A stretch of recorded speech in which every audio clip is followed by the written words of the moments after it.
Penampilan Shelly Ananda saat di Korea banjir pujian, tasnya disorot. Wali Kota Solo Gibran Rakabuming dan istrinya Shelly Ananda menghadiri bazar UMKM di Korea Selatan.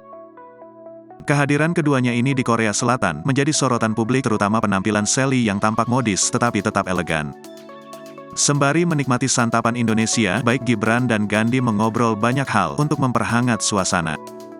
Hanya saja di balik postingan Gandhi tentang makan malamnya bersama keluarga Gibran, membuat warganet salah fokus atau salvo dengan busana yang dikenakan oleh Shelly.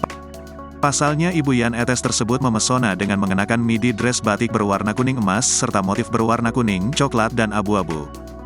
Ia memadukannya dengan heels hitam dan tas berwarna senada. Sementara di tangannya, digenggam tas yang kalau ditelusuri merupakan tas mewah.